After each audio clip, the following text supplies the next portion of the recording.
So we're all trying to figure out, are we in a recession? Are we not in a recession? And there's a question that constantly comes our way is how do we plan for a recession for our business? Hey, it's Scott Beebe with Business on Purpose. Go check out all of our tools on YouTube, the podcast, and then you can go to mybusinessonpurpose.com/healthy and take that 7-minute metric assessment for the health of your business. Recession chatter is at a continuous buzz due to the identification of predictive recession markers in the same way that hurricane preparation chatter would be a buzz if weather forecasters identified the predictive markers of a hurricane. Now, where I live in the lowcountry of South Carolina, we went through a 4-year stretch where we were either brushed or directly hit by severe hurricanes. The storms were no fun, and in some cases, they were deadly. In advance of those storms, weather forecasters and government officials worked overtime to ensure readiness. They were not able to influence or to avoid the storm, but they were able to provide a helpful forecast based on predictive and principled markers that allowed for thoughtful preparation, the ability to make ready prior to the storm. Now, the Oxford Dictionary defines a recession this way: a period of temporary economic decline during which trade and industrial activity are reduced, generally identified by a fall in gross domestic product in 2 successive quarters. The markers of a recession seem to be swirling out off the coast, and the winds of economic dis-ease have picked up substantially. The barometric change of interest rates, pricing volatility, fuel increases, supply chain disruption, and a historic personnel shift have all been mixed into an economic cocktail that certainly has our attention.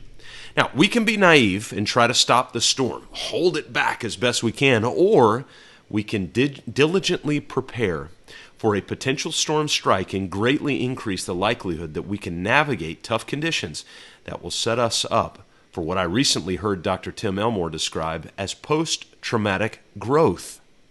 The hopeful idea that for the majority of people, trauma can lead to growth. How do you make your business and your team ready for the storm to strike within a recession? Well, here's 4 categories that you can invest in, giving you a better opportunity to endure. First, to weather any storm, your team must be aligned around written and revisited purpose.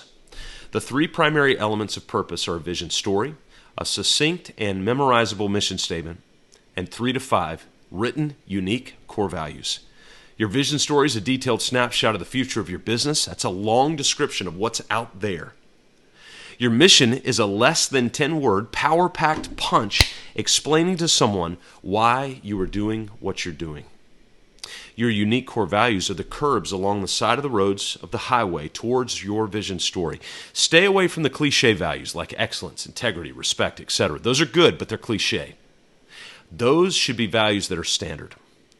I want to know what are the decision-filtering values that are unique to you. Next, if we follow up with purpose, your people must have access to culture they believe in and will compel them to remain locked into the mission. Culture is not a naive business term. It's on loan from biology. Culture is literally to maintain the conditions for growth.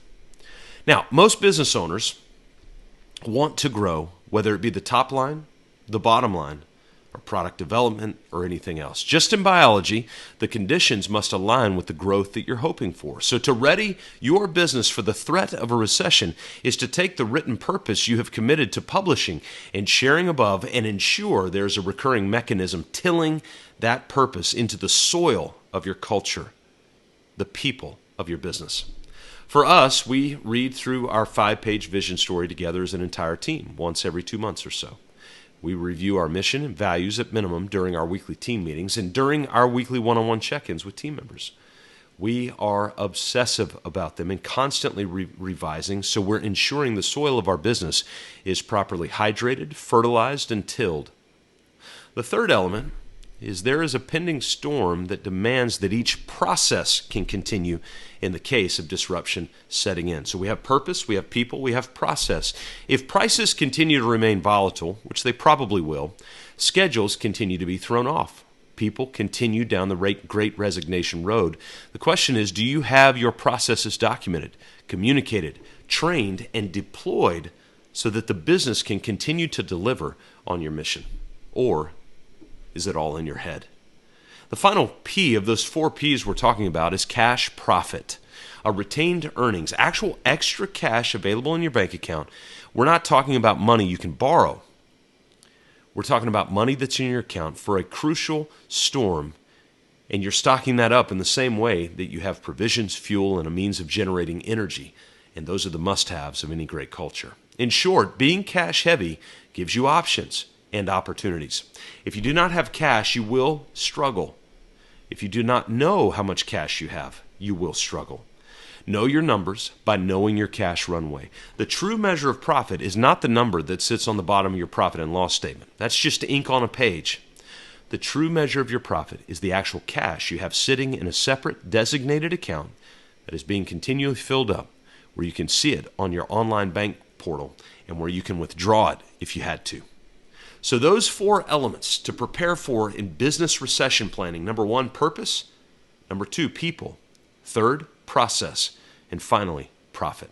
You intentionally build a store of those 4 elements, and you will be able to look back from the other side of the storm and say, hey, we prepared well, regardless of what the storm does to you.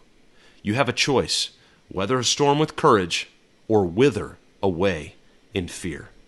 And it's not too late to start.